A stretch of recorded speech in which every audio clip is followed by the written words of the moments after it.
Hello everyone, Jolene here from Bookworm Adventure Girl.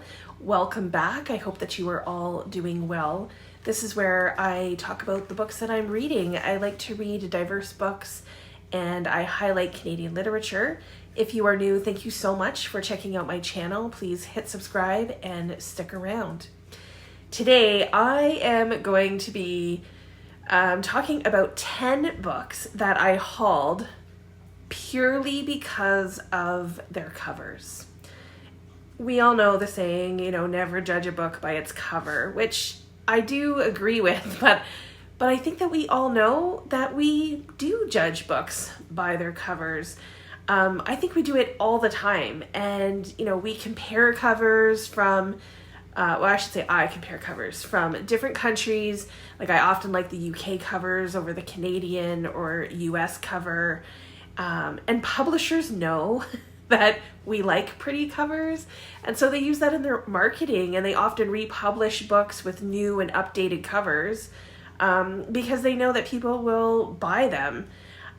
So earlier this month, I was on Book Outlet, which is always dangerous. They had a sale. I think it was buy 4 books and get the 5th book free. Plus I happened to have some rewards to use, so I did a thing, and I happened to come across a poetry book that had a really beautiful cover, and I started thinking about how often poetry books do have beautiful covers and pretty covers, and that led to the thought, what if I just picked up books based solely on their covers? So that's what I did. I decided to stick with just poetry books, and I'm going to share them, all of them with you. I chose only books by authors that I had never read before. There were some that were authors that I knew, and I took them out of the cart. I didn't look at any descriptions or summaries or anything like that. I added these books to my cart really based solely on the cover. So once I received them, I did read the blurbs, and I think I may have found some really cool gems here. So let's take a look. The first book is 100 Poems to Break Your Heart. This is by Edward Hirsch. I was surprised at how big this book is, but I liked the colored shapes, and even from the title, you all know that I love books that break my heart. So I thought that I would try out some poems that will also break my heart. These 100 poems come from the last 200 years, and they come from poets from all over the world. So I liked that a lot. A lot of the poems are about grief or loneliness, which totally makes sense to me, because I think that these are two emotions that are really hard to put into words and capture easily. And maybe the only way that, we can adequately describe them is through poetry. Okay, so this next poetry collection is The True Account of Myself as a Bird by Robert Wrigley. So I really liked this painting of the bird and how some of the feathers seem to kind of be shedding, from the bird. I have also liked books about people turning into animals or things, which I know sounds strange, but I'm thinking of like the harpy. That's such a beautiful cover too.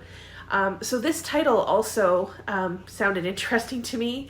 The collection is about the relationship between humans and nature, which is a theme that I really enjoy. Next is Barter by Monica Youn. I thought this cover was very interesting, and I'm still not sure exactly, what am I looking at there? If you can see all of that. So I like the bird cage. That seems pretty obvious. And then these are like pins, and then there's wheels from like toy cars or something. It's quite abstract, but also recognizable in some ways. So I have a feeling that that's the point, that the collection is like that too. We will have to see. Okay, this next one is called Poems About Family and Favorites. It's by Richard Eyre.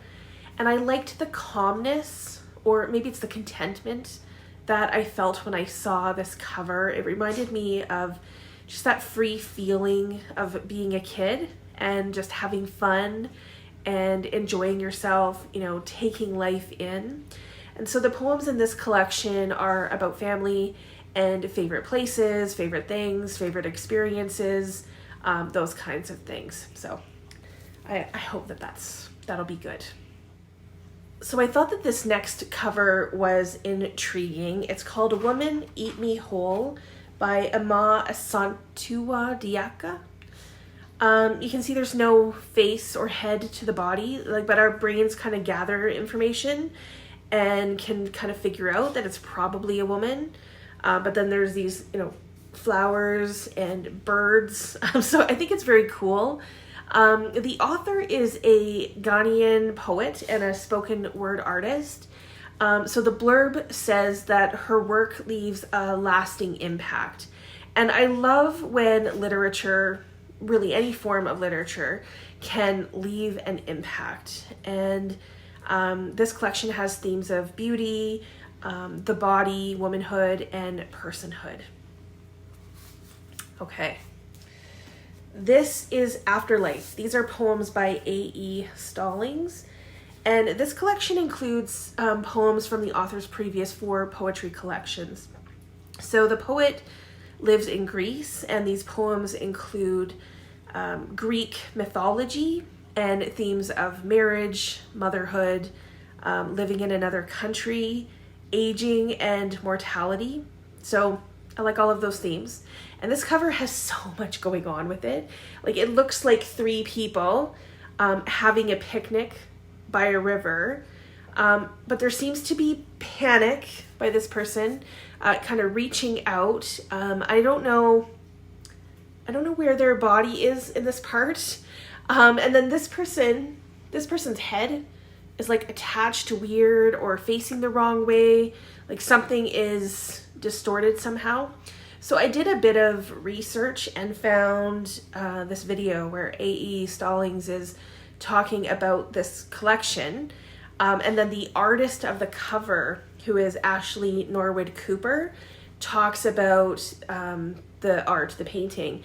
And it shows this full piece, which is called Picnic, so it makes sense. Picnic at Sunset. And as the full piece, it makes a bit more sense. You actually see the full bodies of these figures. And you see that this person, who is it? This person is in a tree. So I will link the video below so you can learn more about it if you'd like. The video is over an hour long, but the art is up the entire time, and they talk about the art probably around the 5 minutes into the video, so you don't have to watch the whole thing. But it was a very interesting conversation, and if you're interested in that, you can definitely check it out. Next is For Colored Girls Who Have Considered Suicide When the Rainbow Is Enough. Now, I don't know how to say this last name, but it's Ntozake. Maybe I'll just show you. So you can see in this the silhouettes of these Black women.